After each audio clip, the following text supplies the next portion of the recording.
Hello guys, magandang araw po sa ating lahat. Hitol na naman po ako upang maghatid ng kaunting kaalaman na naman about sa electrical na mga devices, equipment at electrical education na makakatulong sa ating pamumuhay. Bago po tayo mag-proceed sa ating topic, gusto ko lamang po kayong anyayahan na manood ng aking munting channel. Sana'y suportahan niyo po ako kung bago ka lang pong naligaw sa aking channel. Please watch and learn at huwag niyo pong kalimutan subscribe at paki-tap ang bell button para sa mga update video. Salamat.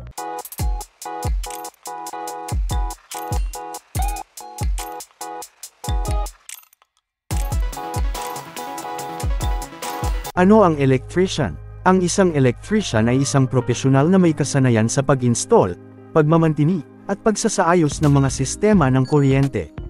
Sila ang nagtatrabaho sa mga bahay, negosyo, o industrial na lugar upang siguruhing maayos ang pagdaloy ng kuryente at maiwasan ang mga problema sa electrical wiring.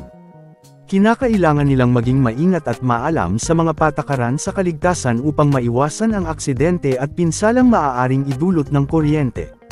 Ang electrician ay may iba't ibang trabaho tulad ng pag-install, pag-aayos, at pag-maintain ng electrical wiring at equipment.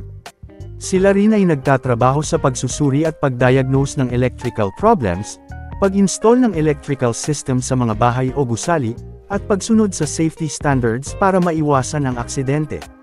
Ano-ano ang ibang klase ng electrician? Ilan sa mga iba't ibang klase ng electrician ay residential electrician, commercial electrician, at industrial electrician. Ang bawat isa sa kanila ay may espesyalisasyon sa kani-kanilang larangan, tulad ng pag-aayos ng electrical system sa bahay, establishmento, o pabrika. Ano ang residential electrician? Ang residential electrician ay isang profesional na may kasanayan sa pag-install, pag-aayos, at pagmamanage ng electrical system sa mga bahay. Sila ang mga eksperto sa mga electrical wiring, outlets, switches, at iba pang bahagi ng electrical system sa loob ng residential na lugar. Ang kanilang trabaho ay naglalayong mapanatili ang kaligtasan at maayos na operasyon ng electrical components sa isang bahay. Ano naman ang commercial electrician?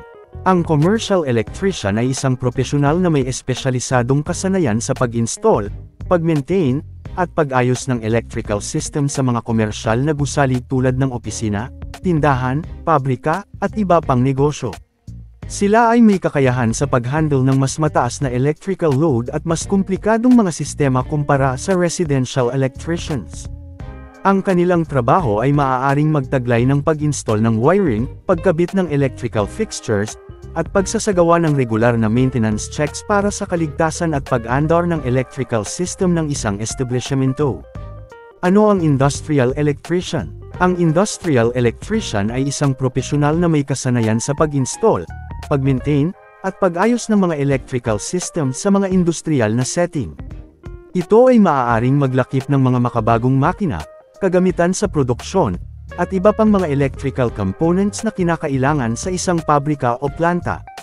Ang kanilang trabaho ay naglalaman ng pagsusuri, pagsasaayos ng mga sira, at pagpapanatili ng safety standards sa aspeto ng kuryente sa industrial na kapaligiran. Gaano kahalaga ang isang electrician? Ang isang electrician ay napakahalaga sa lipunan dahil sila ang mga profesional na nagtatrabaho sa mga sistema ng kuryente at wiring. Mahalaga ang kanilang papel sa pagpapatakbo at pagmamantini ng kuryente sa mga tahanan, negosyo, at iba't ibang pasilidad. Ang kanilang kasanayan ay nagbibigay ng seguridad sa paggamit ng kuryente at nag-aambag sa maayos na operasyon ng iba't ibang kagamitan at teknolohiya. Sa ating pamumuhay, kinakailangan nating bigyan kahalagahan ng isang electrician dahil malaki ang kanilang naitutulong sa residential, commercial o sa industrial man. Hanggang dito na lang po ang aking video at sana'y may natutunan po kayo sa panonood. At please huwag niyong kalimutan mag-subscribe sa aking channel at paki-click ng notification bell para sa mga new upload videos. Maraming salamat po at God bless.